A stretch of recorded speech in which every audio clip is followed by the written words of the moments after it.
Bismillah. Assalamualaikum warahmatullahi wabarakatuh. Innal hamdalillah nahmaduhu wa nasta'inuhu wa nastaghfiruh wa na'udzu billahi ta'ala min shururi anfusina wa min sayyiati a'malina. May yahdihillahu fala mudilla lahu wa man yudlil fala hadiyalah. Asyhadu an la ilaha illallah wahdahu la syarika lah. Wa asyhadu anna Muhammadan 'abduhu wa rasuluhu salawatu rabbi wa salamuhu alaihi. Amma ba'd. Ikhwatil kiram, a'azzani Allah wa iyyakum. Segala puji hanya milik Allah Subhanahu wa taala, Zat yang telah memberikan kepada kita nikmat iman, nikmat yang terbesar di antara nikmat yang Allah Subhanahu wa taala berikan kepada hamba-hambanya. Karena dengan nikmat ini kita akan mendapatkan keamanan, kebahagiaan di dunia. Kemudian dengan nikmat tersebut kita bisa membuka pintu-pintu surga biiznillah. Kemudian salawat serta salam senantiasa kita ucapkan untuk suri tauladan kita, Nabi Muhammad sallallahu alaihi wasallam.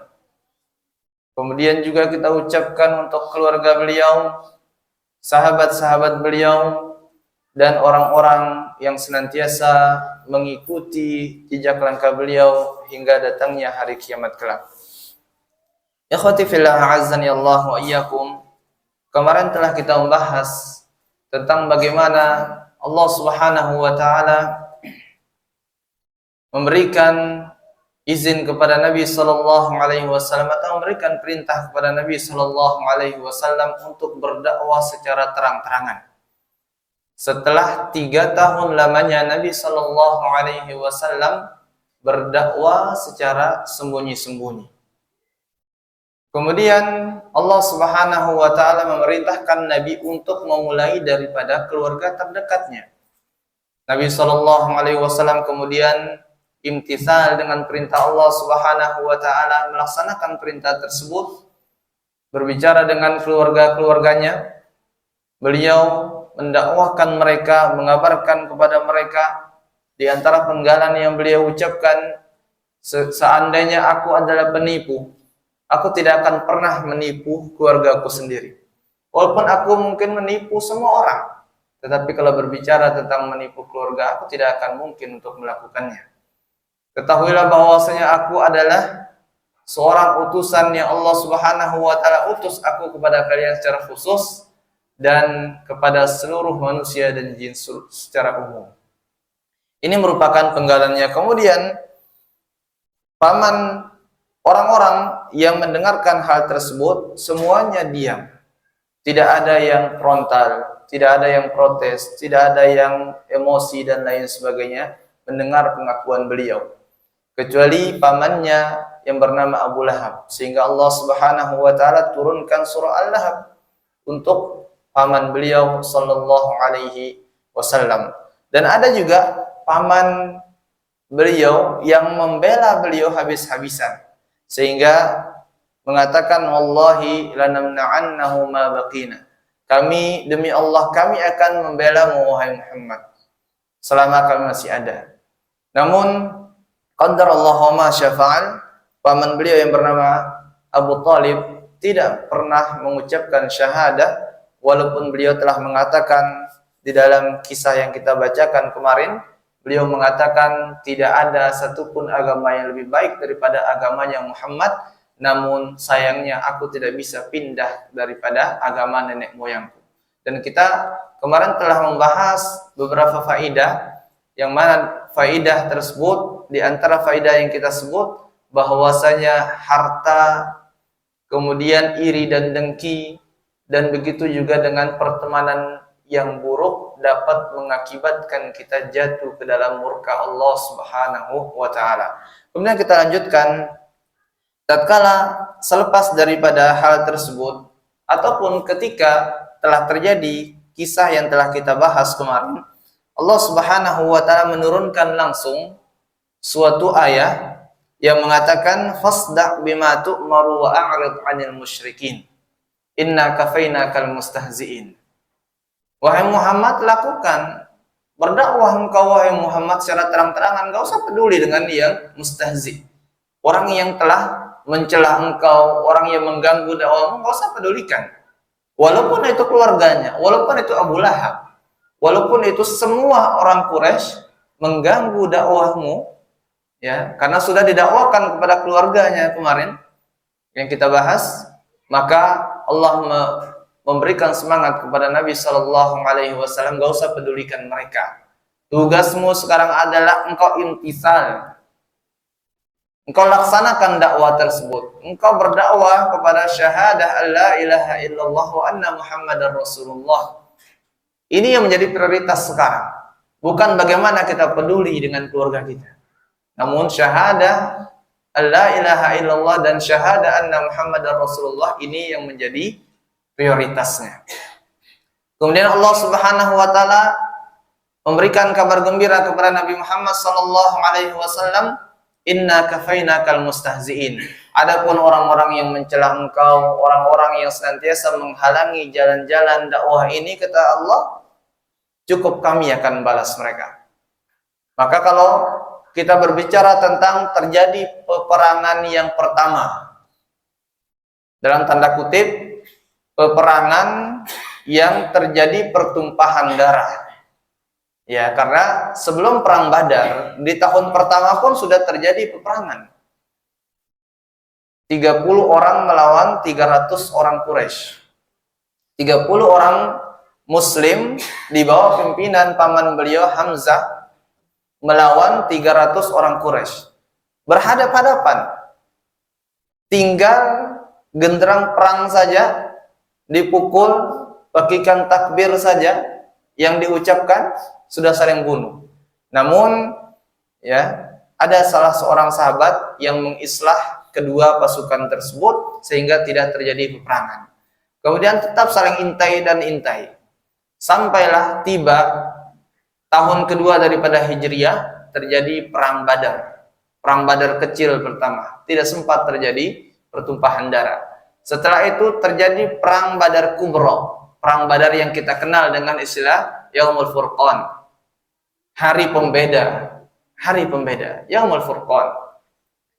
Jadi disitulah Allah Subhanahu wa taala membuktikan firman-Nya, cukup kami yang mengatasi orang-orang yang mencela agama ini, yang menghalang-halangi jalan dakwahmu wahai Muhammad.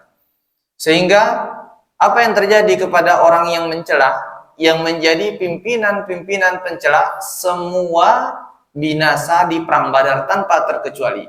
Tanpa satupun orang yang pernah mencela Nabi Muhammad, pimpinan-pimpinan Quraisy yang paling keras menyiksa kaum muslimin di Mekah, semuanya terbunuh. Di antaranya siapa? Ammar bin Hisham. Ammar bin Hisham, atau yang dikenal di masyarakat Quraisy sebagai Abul Hakam. Abul Hakam adalah orang yang paling cerdas, artinya Abul Hakam, julukan beliau. Ammar bin Hisham nama aslinya. Tetapi ketika datang Islam, Islam memerintahkan kepada kita untuk tidak memanggil orang tersebut sebagai orang yang paling cerdas, namun kita panggil dengan Abu Jahal, orang yang paling bodoh. Nama beliau aslinya adalah Ammar bin Hisham dan julukan beliau di tengah Quraisy adalah Abul Hakam, orang yang paling cerdas. Terbunuh di perang Badar. Siapa yang membunuh? Hanya anak-anak yang usianya belum balik saat itu. Ya. Ada bersumber bagaimana hadis daripada Imam Bukhari dan Imam Muslim, bagaimana Abdurrahman bin Auf menceritakan cerita dua orang pemuda yang kata Abdurrahman bin Auf, datang satu orang di sampingku mengedipkan matanya, wahai paman, mana yang namanya Abu Jahal? Aku tanyakan kepada mereka, kepada dia, kata Abdurrahman bin Auf, apa yang akan kau lakukan dengan Abu Jahal kalau ketemu? Aku mendengar Rasulullah dicela, dan kalau aku ketemu sama Abu Jahal, namanya itu entah aku yang mati atau dia yang mati. Datang lagi anak satunya, sekitar umur 13-14 tahun. Datang di sisi kirinya, mengedipkan matanya, wahai paman, mana Abu Jahal? Sama seperti yang dikatakan oleh yang sebelah kanan. Sehingga Abdurrahman bin Auf mengatakan, aku saat mendengar pernyataan mereka ingin selalu menjaga mereka untuk tetap berada di sisiku. Karena tenaganya belum kuat. Taktik perangnya belum mereka ketahui. Tetapi karena azam kuat tekadnya untuk membunuh Abu Jahal, mereka menembus saf barisan-barisan musuh, sehingga ketika bertemu dengan Abu Jahal, mereka berdualah yang bunuh Abu Jahal, pimpinan kaum kafir Quraisy. Meninggal Abu Jahal saat itu. Kemudian siapa lagi? Uqbah bin Abi Mu'ayyid meninggal. Kemudian orang yang menyiksa banyak kaum muslimin seperti Umayyah bin Khalaf. Di antara yang disiksa adalah Bilal bin Rabah. Meninggal di tangannya Bilal bin Rabah. Kemudian pimpinan lainnya Utsbah bin Rabi'ah, mertuanya Abu Sufyan bin Harb dan bapaknya Hindun yang telah membunuh Hamzah kemudian memakan hatinya Hamzah. Tetapi mereka masuk Islam saat Fathu Makkah. Kemudian juga Al-Walid bin Utbah meninggal di tangan Ubaidah. Kemudian di antaranya Syaibah bin Rabi'ah dan masih banyak yang lainnya yang meninggal, yang Allah Subhanahu wa taala menepati janjinya kepada Rasul sallallahu alaihi wasallam. Semuanya meninggal. Kecuali satu orang, Abu Lahab. Abu Lahab tidak meninggal di perang Badar, namun 7 hari kurang lebih setelah perang Badar dia meninggal. Dia takut untuk pergi berperang, kemudian dia ingin berdiam diri di rumah agar tidak meninggal di peperangan. Namun Allah Subhanahu wa taala yang telah menjanjikan Nabi Muhammad bahwasanya akan membalaskan perbuatan mereka, maka Allah turunkan kepada Abu Lahab penyakit, kurang lebih kalau bahasa kita sekarang kolera. Kalau kena pagi, sorenya meninggal. Kena sore, belum sampai pagi sudah meninggal. Dan itu penyakit paling mematikan dan paling menular saat itu. Sehingga jenazah Abu Lahab saat itu ditarik pakai tali, kemudian dikuburkan tanpa disentuh sedikit pun. Dan tidak ada yang mendekat untuk menguburkan atau menaburkan tanah ke atas jenazahnya, ke dalam lubang kuburannya. Namun dari jauh dilemparkan dengan batu, karena tidak ada yang mau mendekat. Bau busuk. Inilah bukti Allah Subhanahu wa taala telah menjaga Nabi Muhammad SAW daripada orang-orang yang mencela dan menghina agama Islam. Kemudian, ikhwati fillah azzani Allah wa iyyakum, Nabi SAW fasa'ida Rasulullah SAW zata yawmin ala safa fa'ala a'laha hajaran thumma hatafa ya sabahah. Nabi SAW tatkala turun kepada beliau ayat tersebut yang memerintahkan beliau untuk berdakwah secara terang-terangan, Nabi kemudian naik ke atas bukit Safa. Di atas bukit itu ada batu yang besar. Di situ beliau naik lagi. Kemudian beliau berteriak, ya sabahah, ya sabahah, ya sabahah. Ini adalah kalimat yang sudah kita bahas kemarin, kalimatul inzar. Kalimat yang tidaklah diucapkan oleh orang Quraisy saat itu, melainkan ada musuh yang menyerang kota Mekah, dan atau ada sesuatu terjadi, perkara yang sangat besar yang tidak bisa untuk dihalangi perkara itu jatuh ke masyarakat Quraisy. Maka kalau ada musibah yang besar ataupun diserang masyarakat Quraisy, mereka akan berteriak mengucapkan ya sabahah sambil membuka baju dan celananya telanjang bulat. Mereka telanjang bulat di atas batu, kemudian mengambil pasir, menyiram pasir tersebut ke atas kepalanya, berteriak, menandakan ada bahaya yang akan menimpa orang Quraisy. Maka setelah itu, ikhwati fillah azzani Allah wa iyyakum, Nabi SAW memanggil semua masyarakat Mekah dan memanggil mereka secara kabilah demi kabilah. Kabilah demi kabilah. Nabi memanggil ya Bani Fihr, ya Bani Adi, ya Bani Fulan, ya Bani Fulan, ya Bani Abdi Manaf, ya Bani Abdul Muttalib. Nabi memanggil semua suku demi suku. kabilah demi kabilah dipanggil satu persatu. Menandakan tidak boleh ada yang tidak datang ketika sudah ada panggilan seperti itu. Falamma sami'u qalu man hadzal ladzi yahtif.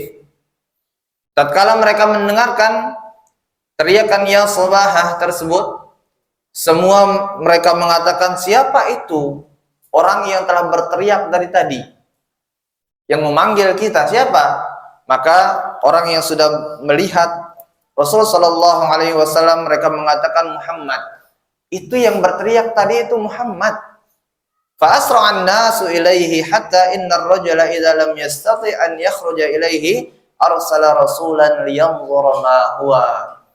Tatkala mendengar kata Muhammad, orang yang tidak pernah berbohong dari semenjak beliau dilahirkan, semenjak bisa berbicara sampai usia 43 tahun. Tidak pernah didapati sekalipun berbohong. Kalau mendengar kata ya sobahah, ikhwati fillah, hatta orang berbohong, yang pernah berbohong, pasti masyarakat Quraisy datangi. Maka bagaimana dengan Nabi Muhammad? Orang yang tidak pernah didapati berbohong kepada mereka sekalipun. Maka tentu apa yang dibawa oleh Nabi Muhammad atau apa yang diberitakan di atas Bukit Sofa tentu adalah kebenaran. Sehingga semua penasaran, apa berita yang akan menimpa orang Quraisy? Apa yang akan dihadirkan oleh Nabi Muhammad SAW berupa beritanya? Maka orang-orang semuanya pergi ke atas Bukit Sofa, kemudian sampai-sampai dikatakan di sini oleh muallif rahimahullah, orang yang ada uzur, nggak bisa berjalan atau sedang sakit atau sudah tua renta, mereka menyewa orang lain untuk apa? Untuk pergi ke tempat teriakan tersebut, sumber suara tersebut, lalu segera memberitahukan kepada mereka apa yang terjadi atau berita apa yang telah disampaikan oleh Nabi Muhammad sallallahu alaihi wasallam. Saking yakinnya mereka dengan kebenaran apa yang akan disampaikan oleh Nabi Muhammad. Kalau orang lain berteriak, ya mungkin kalau memang ada uzur mereka tidak akan datang. Tetapi kalau yang berbicara atau yang berteriak ini adalah Nabi Muhammad, nggak pernah berbohong sama sekali, maka ini tentu adalah sesuatu yang bisa saja mengancam nyawa mereka, karena kalimat atau kata ya subahah merupakan kalimatul inzar. Kemudian tatkala mereka telah berkumpul di atas Bukit Sofa, mereka mengatakan ara'aitakum law akhbartukum anna khailan bil wadi bisafhi hadzal jabal turidu an tagiru alaikum akuntum musaddiqi. Bagaimana menurut kalian, kata Nabi Muhammad, andai aku beritakan kepada kalian ini di belakang gunung ini, di belakang Bukit Sofa ini, ada pasukan yang besar, pasukan berkuda ataupun pasukan secara umumnya. Mereka datang dengan perlengkapan perang. Jumlah mereka besar. Pasti kalian tidak bisa menghadapinya. Andai aku katakan kepada kalian, kata Nabi Muhammad, karena saat itu posisi yang paling tinggi siapa? Nabi Muhammad di atas bukit, di atas batu. Dan mereka di bawahnya. Kemudian Nabi Muhammad mengatakan, kalau ada musuh seperti itu, aku katakan seperti yang aku katakan tadi, ya aku ceritakan kepada kalian, percaya enggak kalian? Aku untuk musaddiqi, kalian percaya enggak kepadaku? Apa jawaban mereka? Na'am, ma jarrabna 'alaika kadziban, ma jarrabna 'alaika illa sidqan. Mereka mengatakan, iya wahai Muhammad, kami tidak pernah mendapati engkau berbohong. Dalam riwayat lain dikatakan, ma jarrabna 'alaika kadziban mundu an nasyat. Iya, jelas kami akan percaya. Yang ngomong itu kamu, orang yang tidak pernah berbohong sekalipun dari semenjak engkau lahir, katanya mereka. Nggak pernah engkau berbohong. Tentu hari ini juga engkau nggak akan berbohong. Apalagi masalah ya sesuatu yang luar biasa. Ya. Akan ada berita besar, begitu tidak mungkin berbohong. Sedangkan masalah sepele aja engkau nggak berani berbohong, apalagi masalah besar ini. Mereka mengatakan, kami tidak pernah mendapati engkau berbicara, melainkan engkau senantiasa jujur kepada kita, kata mereka. Maka Nabi Muhammad sallallahu alaihi wasallam mengatakan, "Fa inni nadhirul lakum baina yaday 'adzabun syadid." Ketahuilah oleh kalian bahwasanya aku adalah nadhir, utusan Allah Subhanahu wa taala yang akan memberikan peringatan kepada kalian secara khusus dan secara umum kepada semua manusia. Di depanku ini, kata beliau, ada azab yang keras. Maksud beliau adalah melalui mengikuti jalanku adalah jalan keselamatan. Kalian membangkang, maka kalian akan masuk ke dalam neraka Allah Subhanahu wa taala. Sehingga apa yang terjadi? Beliau mengatakan kemudian, innama misli wa mislukum kamasali rajulin ra'aul al-adu fantalaqa yarba'a ahlahu fa khashiya an yasbiquhu faja'ala yunadi ya sabaha. Beliau mengatakan, ketahuilah permisalan aku dengan kalian ini, wahai kaum Quraisy, kata Nabi Muhammad, adalah seperti permisalan seolah-olah aku melihat musuh yang akan menyerang kalian. Kemudian aku naik ke atas gunung, ke tempat yang tinggi, aku berteriak, ya sabaha. Aku panggil kalian, aku ingatkan kalian akan ada bahaya yang akan mendatangi kalian. Sehingga apa? Kalian sudah sempat lari sebelum datang musuh-musuh itu. Ini yang aku ingatkan. Kata beliau, maksud beliau, aku ingatkan akan azab tersebut, jangan sampai nanti ketika kalian sudah meninggal, kemudian sampai Allah Subhanahu wa taala siksa kalian mengatakan, ma atana nazir, kami tidak pernah datang kepada kami pemberi peringatan. Atau kalian akan menyesal. Yaqulu ya laitani qaddamtu li hayati. Alangkah baiknya kalau dulu aku berbuat suatu kebaikan melalui jalannya Nabi Muhammad sallallahu alaihi wasallam. Menyesal demi penyesalan demi penyesalan. Atau kalian mengatakan, ya laitani kuntu turaba. Andai aku ini jadi tanah saja. Karena orang kafir nanti kalau sudah diperlihatkan oleh Allah Subhanahu wa taala neraka, penduduk surga sudah ditentukan. Ashabul yamin, ashabus shimal, penduduk neraka juga sudah dikumpulkan oleh Allah Subhanahu wa taala. Kemudian iblis naik ke atas mimbar berkhutbah kepada para pengikutnya. Setelah selesai berkhutbah, Allah datangkan apa? Allah datangkan domba warna hitam dan putih. Kemudian Allah Subhanahu wa taala menyembelih domba tersebut. Kemudian sebelum itu dipanggil semua hewan-hewan yang pernah menzalimi hewan yang lainnya. Domba yang bertanduk menanduk domba yang tidak bertanduk. Singa memakan domba, misalkan. Serigala memburu biawak, misalkan. Semua yang menzalimi orang lain atau hewan lain, maka itu akan dikisos oleh Allah Subhanahu wa taala. Setelah dikisos, mereka dijadikan tanah oleh Allah Subhanahu wa taala, karena hewan bukan termasuk makhluk mukallaf, dibebankan syariat. Maka ketika sudah selesai dikisos satu sama lain, mereka dijadikan oleh Allah Subhanahu wa taala tanah. Kemudian didatangkan domba, disembelih oleh Allah Subhanahu wa taala, ditanya penduduk surga dan penduduk neraka, tahu nggak kalian apa ini? Domba ini apa? Semua menjawab tidak tahu. Allah mengatakan ini adalah kematian. Jadi kematian itu akan mati. Ya. Ini ajibnya, kematian itu akan mati. Bukan hanya manusia yang akan mati. Bukan hanya makhluk Allah yang bernyawa yang akan mati. Tapi kematian pun akan mati nanti pada hari kiamat. Sehingga setelah domba itu mati atau kematian itu mati, Allah mengatakan, ya ahlan nar khuludun wala maut. Wahai penduduk neraka, kalian kekal selamanya dan tidak ada lagi mati. Karena mati sudah mati. Begitu juga dipanggil penduduk surga. Ya ahlal jannah khuludun wala maut. Wahai penduduk surga, kekal selamanya dan tidak ada lagi kematian setelahnya. Kekal selamanya di dalam kenikmatan yang Allah Subhanahu wa taala sediakan untuk kalian.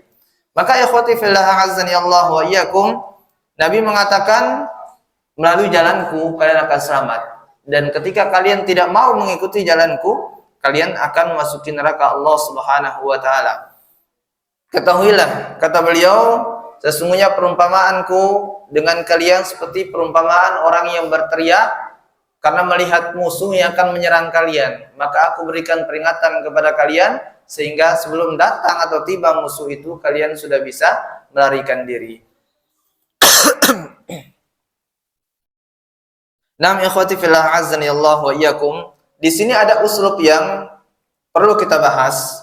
Bagaimana uslub Nabi sallallahu alaihi wasallam atau thariqah, metode dalam berdakwah Nabi sallallahu alaihi wasallam adalah memperkenalkan dirinya kepada orang sebelum beliau menyampaikan.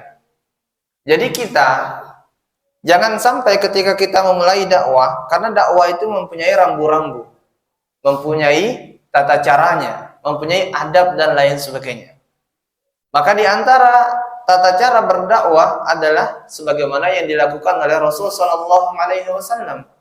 Bagaimana beliau mengabarkan siapa sih diri saya ini. Beliau katakan, ini background saya nggak pernah berbohong. Ini background saya, aku adalah orang yang tidak pernah berbohong, dan kalian saksinya. Maka ketika aku mengatakan ini, kalian harus percaya, nggak ada alasan untuk tidak percaya. Maka faidah di sini adalah, contohnya, tidak mengapa seorang asatidzah mungkin ya meletakkan gelar di belakangnya misalkan.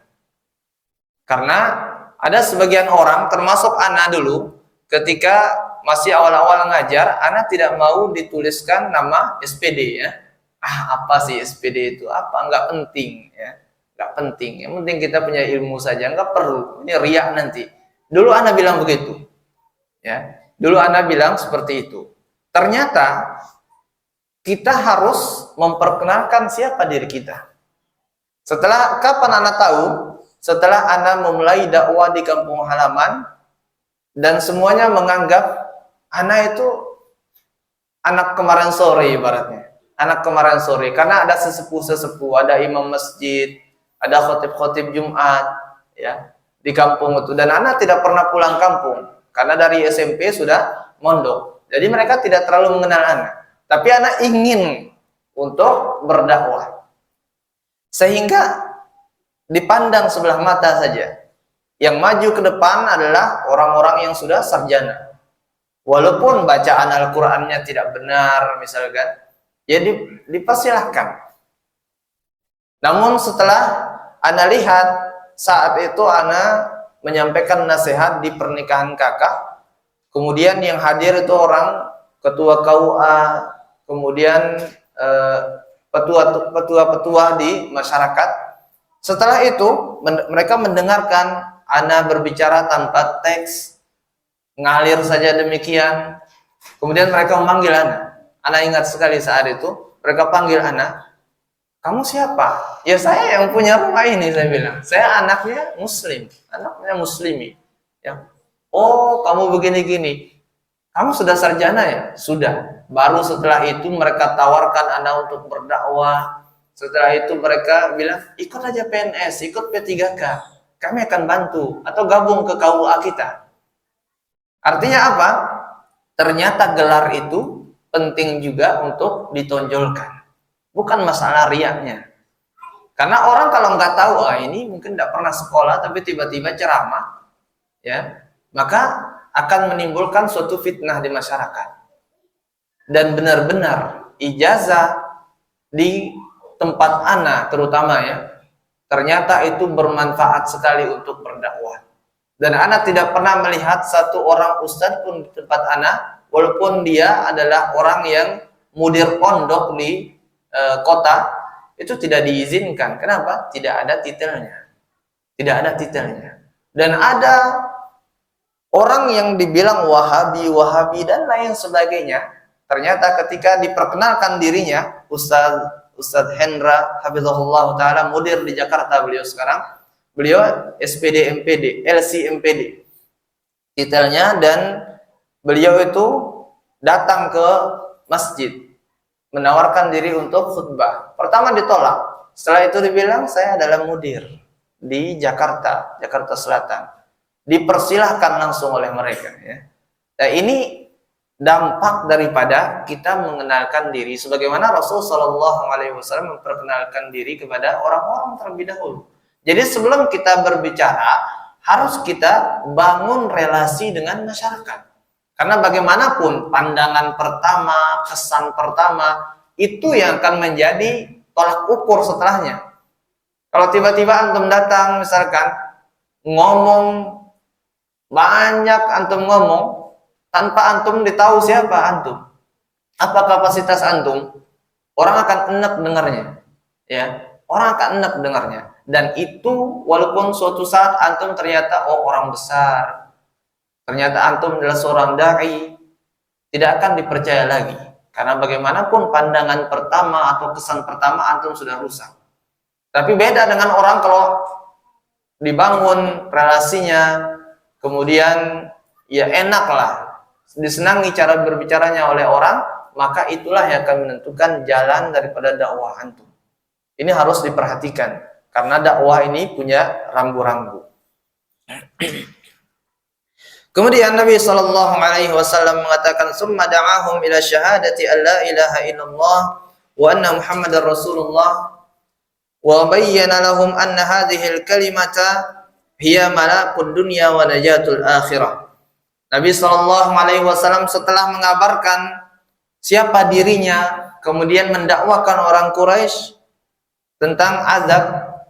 Kemudian Nabi Shallallahu Alaihi Wasallam mengajak orang Quraisy untuk bersyahadat bahwasanya tidak ada sesembahan yang berhak diibadahi melainkan Allah Subhanahu wa taala, dan Nabi Muhammad merupakan utusan Allah Subhanahu wa taala. Diajaklah Nabi Shallallahu Alaihi Wasallam untuk mengucapkan hal tersebut. Wa bayyana lahum, dan Nabi menjelaskan kepada mereka bahwasanya dua kalimat syahadat yang diajak tadi mereka untuk ucapkan itu adalah malakud dunia, keselamatan di dunia ini, wa najatul akhirah, kebahagiaan di dunia dan keselamatan di akhirat. Summa hadzarahum wa anzarahum azabullahi an in baqaw ala syirkihim wa lam yu'minu bima jaa bihi min indillah wa annahu ma'a kaunihi rasulan la yanqadhuhum min al-azabi wa la yughnihim min Allahi syai'a. Kemudian setelah Nabi mengajak kepada syahadah Allah ilaha illallah, mengajak kepada tauhid, baik itu tauhid Allah Subhanahu wa taala ataupun tauhid Rasul sallallahu alaihi wasallam. Ya. Maksudnya tauhid Rasul sallallahu alaihi wasallam bukan kita menyembah Rasul, tetapi kita menyembah Allah dengan jalan satu-satunya, yaitu jalan Rasul sallallahu alaihi wasallam. Ini dikenal di kalangan oleh para ulama tauhidullah wa tauhidur rasul. Makanya ada yang mengatakan kun muwahhidan fi wahidin li wahidin.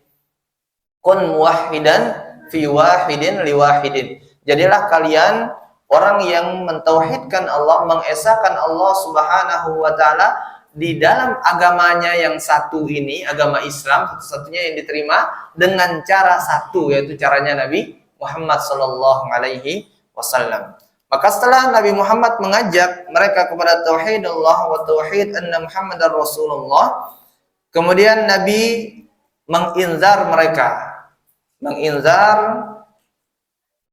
memberikan peringatan kepada mereka kalau mereka tetap berada dalam kesyirikan. Bismillah. Alhamdulillah. Kemudian Nabi Shallallahu Alaihi Wasallam menginzar mereka, memberikan peringatan kepada mereka dan mengatakan bahwasanya kalau mereka tetap berada di dalam kesyirikan mereka dan mereka tidak beriman kepada Allah dan Rasulnya, maka mereka akan mendapatkan azab daripada Allah Subhanahu Wa Taala. Ini uslub yang kedua, ya. Uslub yang kedua adalah targhib dan tarhib. Targhib dan tarhib. Sehingga ada kitab namanya At-Targhib wa Tarhib. Apa yang dimaksud dengan targhib dan tarhib? Maksudnya adalah kita jangan memotivasi orang saja. Kita jangan hanya memberikan peringatan kepada orang, neraka. Jangan begitu. Harus juga ada lawannya, yaitu surga.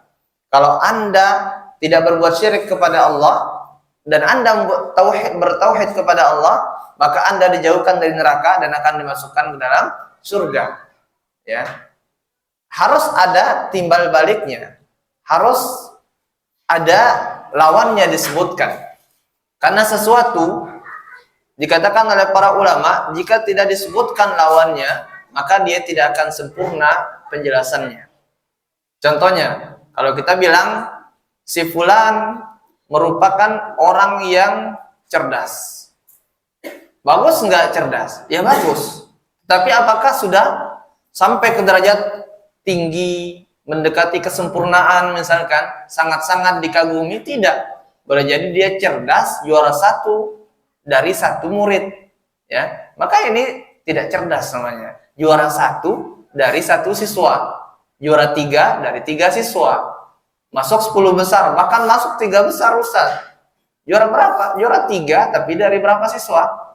3 siswa. Ini bukan suatu hal yang kita kagumi. Tapi kalau dibilang, kita sebutkan lawan daripada cerdas. Misalkan, si fulan merupakan orang yang cerdas. Buktinya, dia juara 1 dari 100 orang. Tentu wow kan? Kenapa? Karena 100 ini kecerdasannya di bawah dia. Maka lawan daripada cerdas adalah tidak cerdas.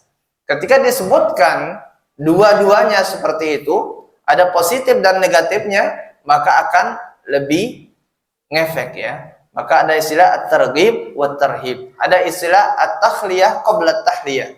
Metode dakwah Nabi adalah at-takhliyah qabla at-tahliyah. Mengosongkan dada orang, hati orang daripada kesyirikan, kemudian dihiasi hatinya dengan cahaya tauhid. Ini dikenal dengan at-takhliyatu qabla at-tahliyati. Takhliyah dan tahliyah ya. Mengosongkan hati seorang daripada kesyirikan, baru diisi dengan cahaya iman. Kalau diisi dengan cahaya iman terus-menerus, tapi tidak pernah dikosongkan daripada kesyirikan, daripada penyembahan terhadap berhala misalkan, apa yang akan terjadi? Maka seseorang tidak akan kuat imannya. Maka tidak akan bermanfaat imannya. Contohnya ada seorang yang sholat 5 waktu. Dia bertauhid kepada Allah dalam sholatnya. Dia niyatul ma'mul dan niyatul amalnya lillah. Dia beribadah untuk Allah Subhanahu wa ta'ala. Dia mentauhidkan Allah dalam ibadahnya. Tetapi masalahnya lawannya dia tidak tinggalkan. Lawannya dia tidak tinggalkan. Lawan daripada tauhid apa? Syirik. Masuk ke hutan, sembelih ayam karena takut karena takut penunggunya akan mengganggu dia kalau tidak ada tumbalnya misalkan. Baru gali pondasi, sembelih ayam, darahnya diedarkan di tanah yang baru digali. Beli mobil, beli motor, sembeli kambing, kemudian darahnya dioles di motornya, dikasih kena motor atau mobilnya, katanya dicerak ya, istilah kita Rasulullah dicerak biar tidak kecelakaan katanya. Maka tidak bermanfaat imannya, karena ini adalah kesyirikan, ini tidak dibenarkan dalam syariat. Maka Allah Subhanahu wa ta'ala mengingatkan kepada kita tentang bagaimana seseorang di dalam mengucapkan 2 kalimat syahadat harus tidak boleh lekang atau lepas darinya 2 hal atau 2 rukun. La ilaha illallah misalkan.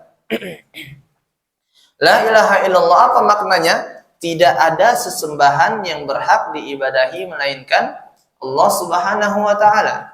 Berarti 2 rukun di situ. Ada nafi, la ilaha, kita tiadakan semuanya. Semua sesembahan kita tiadakan. Itu namanya nafi, negatif. Kemudian positifnya atau isbat kita tetapkan apa? Illallah. Kecuali Allah saja yang boleh. Baru sempurna. Kalau hanya Allah saja kita sebutkan, itu tidak sempurna kalimat tauhid. Tapi harus ada, tidak ada Tuhan yang berhak diibadahi ya kecuali Allah. Allah saja yang berhak artinya. Allah Subhanahu wa ta'ala ingatkan kita dalam firman-Nya, "Faman yakfur bit-taghut wa yu'min billah faqad istamsaka bil 'urwatil wuthqa lam fisama laha wallahu sami'un 'alim." Allah mengatakan dalam ayat ini, tepat di bawah ayat kursi ya. Allah mengatakan siapa yang ingkar kepada tagut. Apa itu tagut? Segala sesuatu yang diagungkan atau dituruti secara berlebihan, kemudian disembah selain Allah Subhanahu wa taala, itu tagut. Itu tagut. Kemudian siapa yang mengingkari tagut, kata Allah. Setelah itu wa yu'min billah, dan dia beriman kepada Allah. Setelah dia ingkari tagut, baru dia iman hanya beribadah kepada Allah. Setelah dia ingkari semua sesembahan selain Allah, baru yu'min billah, beriman kepada Allah, faqad istamsaka bil urwatil wuthqa lam fisama laha. Maka baru dia dikatakan telah berpegang teguh kepada tali yang sangat kuat yang tidak bisa dipisahkan darinya, tidak bisa lepas darinya tali tersebut, tidak bisa putus. Hubungannya dengan Allah tidak akan pernah putus. Jadi bukan hanya kita fokuskan hanya untuk ibadah kepada Allah Subhanahu wa taala. Iya betul. Kita tujuan hidup kita adalah ibadah. Wa ma khalaqtul jinna wal insa illa liya'budun. Tidaklah aku ciptakan jin dan manusia, kata Allah, melainkan hanya untuk beribadah kepadaku. Sehingga kita berdalil, yang penting kita ibadah dan ibadah terus menerus. Tetapi kita lupa, ada yang bahkan sholat di kuburan, meminta kepada si mayit, orang yang meninggal. Nggak ada dalam syariat, ikhwati fillah. Orang sholat di kuburan nggak ada. Antum tahu kenapa sholat jenazah tidak ada ruku dan sujud? Karena memang nggak ada. Semua sholat ada ruku, ada sujudnya. Tapi ketika dihadapkan di hadapan jenazah, kita tidak boleh ruku dan tidak sujud. Tidak ada syariatnya. Kenapa? Nggak boleh kita ruku dan sujud, melainkan hanya kepada Allah Subhanahu wa ta'ala. Nah ini yang nggak dipahami oleh kuburiyun. Padahal ketika sholat kan tidak ada ruku, tidak ada sujud. Tapi ketika sudah ditanam lebih rendah lagi tempat mayit itu, mereka sujud di kuburan, mereka sholat di kuburan, mereka ngaji di kuburan, tabarruk di kuburan. Dari mana dalilnya? Tidak ada. Orang sudah meninggal, sudah dia bertanggungjawabkan amalannya. Tidak bisa bantu kita, tidak bisa. Maka berdoalah kepada Allah Subhanahu wa ta'ala. Maka ya khatifillah azani Allah wa iyyakum, ada ingatkan kepada antum sekalian bahwasanya la ilaha illallah itu dua rukunnya, yaitu nafi dan isbat. Jangan hanya berfokus kepada nafinya saja. Tidak boleh menyembah kecuali hanya selain Allah. Tidak boleh menyembah selain Allah Subhanahu wa ta'ala, katanya. Jadi dia enggak mengagungkan jin, dia enggak menaruh sesajen, dia enggak sujud ke kuburan. Tetapi dia suruh sholat juga enggak mau. Ini masalah. Sebaliknya, dia rajin sholat. Kalau di kampung anak itu pakai peci putih, tidak boleh menggunakan peci putih kecuali setelah haji, yaitu aturannya, ya. Maka kepalanya sudah putih istilahnya, dan dia sudah dipanggil Pak Haji, ya. Kemudian istrinya dipanggil Nyai. Setelah itu fokus ibadah, tetapi lucunya dia juga ketika lewat deker ada tempat buang sampah, nyala leteng kirinya, tanda dia hormat kepada jinnya. Ada pohon beringin besar sekali, katanya di situ angker, dia letakkan nasi yang kerucut, kemudian telur dan rokoknya. Walhamdulillah. Walaupun dia beribadah tidak bermanfaat, maka harus kedua-duanya didatangkan syaratnya. Kita ingkari semua sesembahan selain Allah dan kita fokus untuk beribadah hanya kepada Allah Subhanahu wa ta'ala semata. Ini adalah metode dakwah Nabi Shallallahu alaihi wasallam. Yang pertama tadi, mengenalkan siapa dirinya, ya, mengambil pengakuan daripada orang bahwa dia adalah orang baik, dia adalah orang jujur, dia adalah orang terpelajar, dia mempunyai ilmu. Tidak mengapa kita katakan seperti itu. Itu bukan perkara riya. Kemudian yang kedua, yang perlu kita fokuskan adalah kita kosongkan hati seseorang, at-takhliyah namanya, daripada kesyirikan dan mengagungkan selain Allah Subhanahu wa ta'ala. Setelah itu baru kita dakwakan mereka untuk bertauhid kepada Allah Subhanahu wa ta'ala.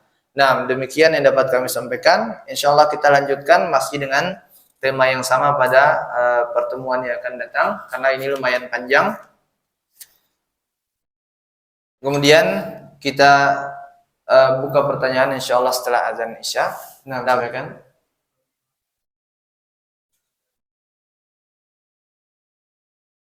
Bagaimana tips untuk menghindari sifat riya yang ada di dalam hati? Dan yang pertama yang harus kita lakukan, harus kita tahu tujuan daripada kita beribadah. Kita hidup itu tujuannya apa? Bagaimana kita bawakan dalilnya tadi, tujuan kita di dalam hidup ini, Allah anugerahkan kehidupan kepada kita bukan untuk mencari maisha, mencari fulus, kemudian bersenda gurau, bermain-main saja, cari makan, enggak. Tapi tujuan utama kita adalah memang beribadah. Sebagaimana seorang kalau sudah dia tahu tujuannya, misalkan saya ingin menjadi seorang dokter. Dia tahu tujuannya. Bagaimana cara dia kejar? Tentu dia akan mengejar dengan cara dia masuk ke bidang yang mengarah kepada hal tersebut. Contohnya dia berkaitan dengan obat-obat kimia. Maka apa yang diambil? Tidak mungkin dia akan mengambil jurusan IPS. Jadi setelah SMA ngambil jurusan IPS. Mungkin kalau SD umum dia. Ya, SMP juga tidak terlalu ke spesifik kimia dan lain sebagainya. Tapi ketika SMA sudah ada bidangnya. Ada jurusan bahasa, ada jurusan IPS, ada jurusan IPA. Maka kalau ingin menjadi dokter, tentunya apa yang kita lakukan? Kita ngambil jurusan IPA, ya. Tidak mungkin akan mengambil jurusan IPS. Kemudian setelah dia tamat SMA, ngambil jurusan IPS lagi. Setelah sarjana langsung jadi dokter, tidak mungkin. Ya, perumpamaan yang Anda berikan ini adalah kita harus tahu tujuan utama kita adalah beribadah, dan ibadah itu hanya kepada Allah Subhanahu wa taala. Itu yang harus kita lakukan. Yang kedua adalah kita yakini bahwasanya yang memberikan manfaat dan mudarat, rizki dan lain sebagainya adalah Allah Subhanahu wa taala. Apa tujuan kita mencari pengakuan daripada orang lain? Hatta semua orang kita jadikan mereka ridha kepada kita, mereka tidak akan mampu memberikan kepada kita kehidupannya, ma'isyahnya, uang dan lain sebagainya, enggak ada. Enggak akan bisa mereka membantu dalam pekerjaan kita. Karena murni Allah lah yang menjadikan hati mereka adalah cinta kepada kita. Maka kalau kita menjadikan hati kita terpaut dengan hati mereka, ingin mendapatkan rasa cinta mereka, tidak akan mungkin itu. Tidak akan mungkin. Tetapi kalau kita mengejar cinta Allah, ikhlas dalam beribadah, Allah Subhanahu wa taala akan menjadikan hatinya manusia untuk cinta kepada kita. Dan ini adalah bukti firman Allah, innal ladzina amanu wa 'amilus shalihat sayaj'alu lahumur rahman wudda. Sesungguhnya orang yang beramal soleh, ya namanya amal soleh berarti telah tercukupi dua syarat, mutaba'ah dan ikhlas kepada Allah Subhanahu wa taala. Itu sudah ikhlas, bukan riya, ya. Itulah amal soleh, dan Allah janjikan saya ja'alul lahumur rahman wudda, kami kata Allah akan menjadikan hati manusia itu terpaut dengan mereka, cinta dengan mereka. Maka tidak ada alasan untuk kita mengejar cintanya manusia, pengakuan daripada manusia. Pun apa faedahnya? Mereka cinta kepada kita, mereka kagumi kita, nggak bisa lagi mereka akan mereka akan memberikan semua yang kita inginkan. Cukup dua hal ini saja.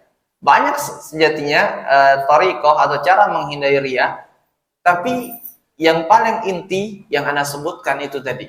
Ya, kalau kita yakin dengan dua hal itu saja, ya, insya Allah mudah untuk kita tinggalkan riya. Dan perlu kita ketahui, bukan semua amalan itu ketika ada riyanya, tiba-tiba langsung riya, ya.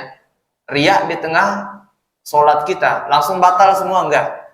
Artinya gini, ada orang yang sholat yang memang dia ikhlas kepada Allah Subhanahu wa taala dari awal. Kemudian tiba-tiba dia ada timbul dalam hatinya untuk dia melakukan riya, mencari keridhaan orang lain, ya. Dia ke masjid, dia tampakkan dirinya, ternyata kenapa? Awalnya dia memang mau ke masjid, tapi setelah melihat, oh ada anak gadisnya orang ini, ya, dia tampakkan kesolehannya, misalkan ada terbersit dalam hatinya saat itu, tetapi dia lawan. Walaupun dia riya, dia berusaha untuk melawan, itu tidak gugur pahala kita. Ya. Kemudian juga ketika melakukan suatu amalan, kemudian setelah melakukan amalan, sudah sholat, ikhlas karena Allah Subhanahu wa Ta'ala. Tiba-tiba ada orang datang memuji kita. Masya Allah, sholatmu tadi bagus ya. Baru kita menyombongkan diri. Ya, saya gitu. Ya. Kadang ada orang yang begitu ya, suka memuji amalan kita. Dan kata Nabi adalah as-sana'u al-madhu huwa dzabar. Pujian itu adalah engkau menyembelih saudaramu sejatinya. Kenapa? Karena betapa banyak orang yang hilang amalannya gara-gara dipuji oleh orang lain. Awalnya dia ikhlas. Maka hati-hati dalam memuji, jangan terlalu berlebihan.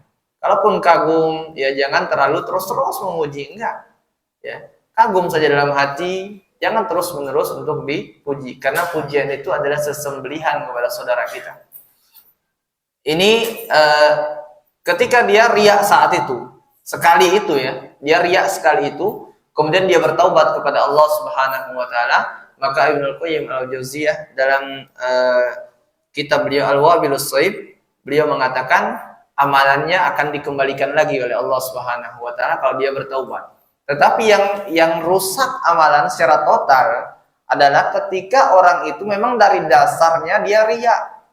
Dari sebelum dia sholat, dia memang, oh saya hari ini kayaknya mau sholat. Hari ini saya mau sholat 5 waktu di masjid. Biar ya calon mertua saya kagum sama saya. Ya, itu memang dari awal dia sudah riya. Maka yang seperti ini tidak ada yang namanya kembali amalan dan tidak ada ceritanya amalan itu diterima.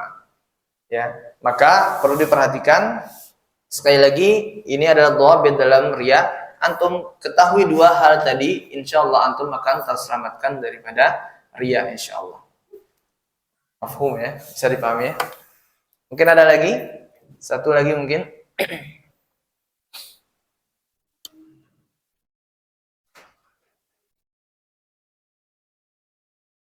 Nah, jika tidak ada, kita cukupkan dengan doa kafaratul majlis. Subhanakallahumma wa bihamdik, asyhadu an la ilaha illa anta, astaghfiruka wa atubu ilaik. Assalamualaikum warahmatullahi wabarakatuh.